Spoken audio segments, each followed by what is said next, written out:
Mga kababayan, Assalamualaikum warahmatullahi wabarakatuh. Madayaw umayong gabi kaninyong tanan. Magandang gabi sa inyong lahat. Una na sa lahat, ialay natin ang pasasalamat sa Diyos para sa araw na ito. Pangalawang pagpapasalamat ay sa inyong lahat na nasa ilalim ng ulan, gutom, walang ayuda, naipit sa traffic, hindi pumasok sa trabaho. Ngunit ibinigay ninyo ang panahon para sa aming lahat ngayong gabi. Maraming salamat sa inyo.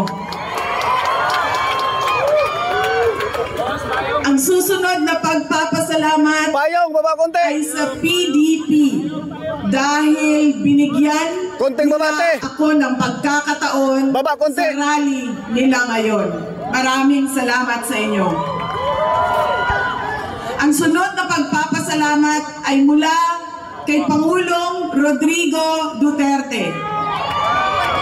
Sa inyong pagmamahal, sa inyong patuloy na suporta at pagdarasal na siya ay maibalik dito sa ating bayan. Maraming salamat.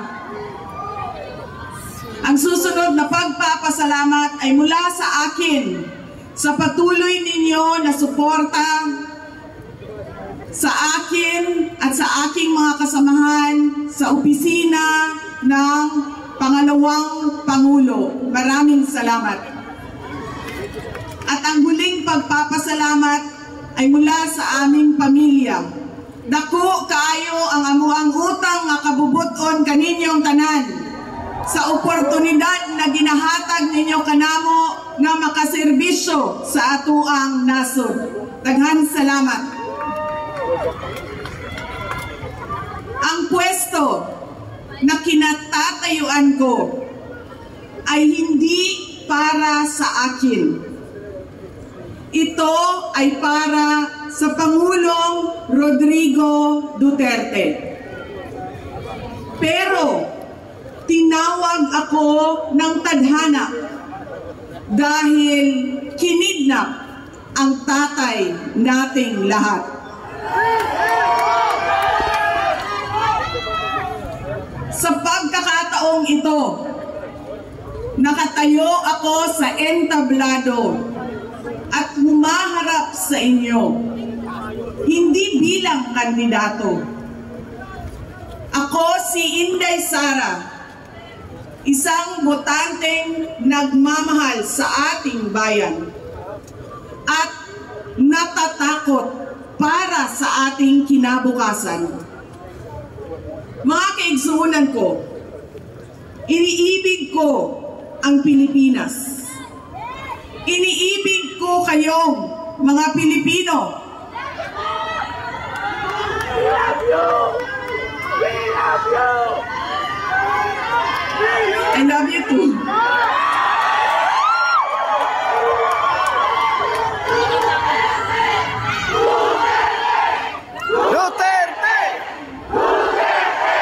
Wala na, panalo na.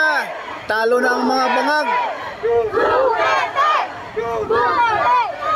This election will decide the future of our country.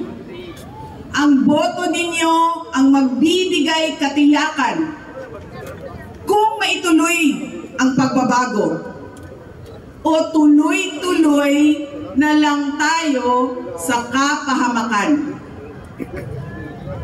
Filipinos deserve better.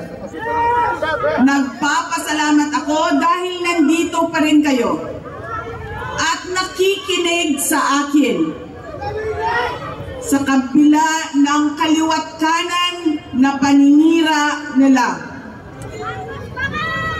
In the past months, my name and my family's name have been dragged through the mud. I have repeatedly said it before. And I will say it again now. Yan, pasok mga trolls. I am not the problem of this country.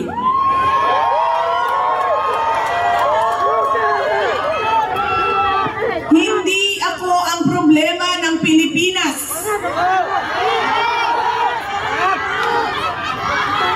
Hindi Duterte ang problema ng Pilipinas. Sino nga ba ang tunay na makikinabang kung tuluyan ng burahin sa mundo ang pamilyang Duterte? Mga masamang elemento, mga Hindi ang mga Pilipino. mga oligarch. Lalo nang hindi makikinabang ang mga biktima sa krimen. Mga walang trabaho, Makaliwang grupo. mga naghihirap, o maging ang mga nagugutom. What we are witnessing is a systematic demolition job against political opponents that once dared Mas to put lusta yung the ano, country 60 first, billion. even if it meant going against the most powerful interests in our homeland. Sa kasamaang palad, iniluklok natin ang isang leader na walang kakayahang maintindihan ang tunay na kalagayan ng mga Pilipino. Yes, totoo yan, tama. At higit sa lahat, hindi kayang magdesisyon Yes, para tama. sa kapakanan ng sambayanan. Sunod-sunuran lang yan. Walang sariling desisyon. Pinagbabayaran natin ngayon Walang ang proyekto, pagpili walang project ng na yan. maling leader. 4 na taon na. Walang infrastructure Nakikita project. natin ang lantaran Walang drawing. at walang pakundangang paglabag sa ating saligang batas.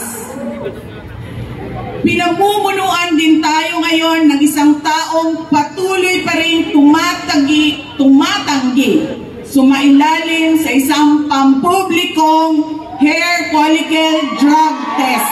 Yes! At nagsinungaling sa 20 pesos ang bigas. Yun, oh! Ang Wala masakit na pa, mabahal. nakuha nilang kidnapin ang dating Pangulo. At dali-dalian nilang itinapon sa ibang bansa upang litisin ng mga dayuhan. Ngunit, Yes! higit pa sa mga kabiguang ito ay isang mas malalim na pambabastos at pang-iniinsulto sa ating mga Pilipino. Iniinsulto nila tayo sa paggamit ng ayuda upang bilhin ang boto ng mga tao.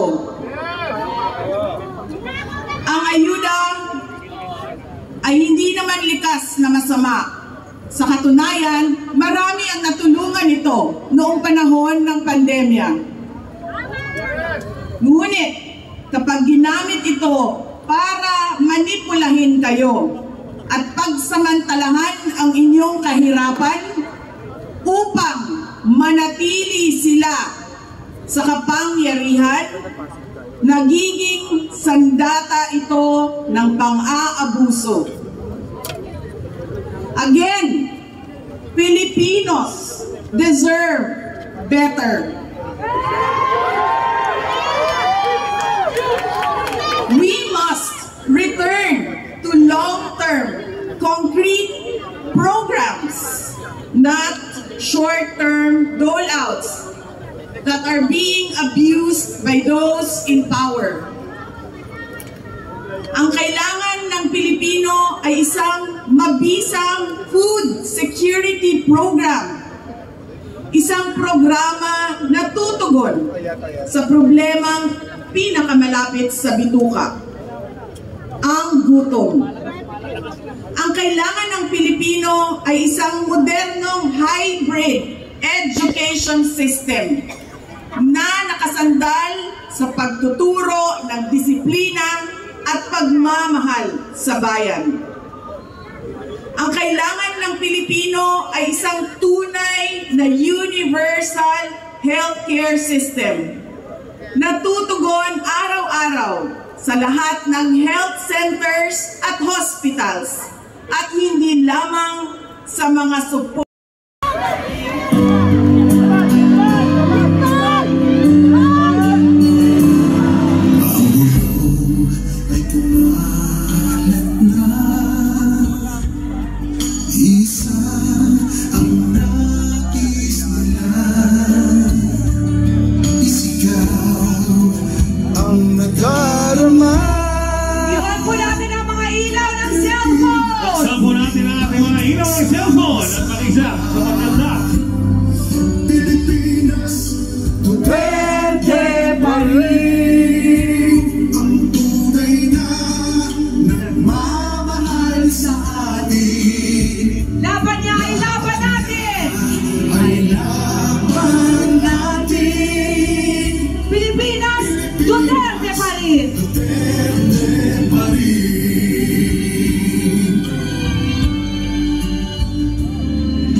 Lagi kang ipagdarasal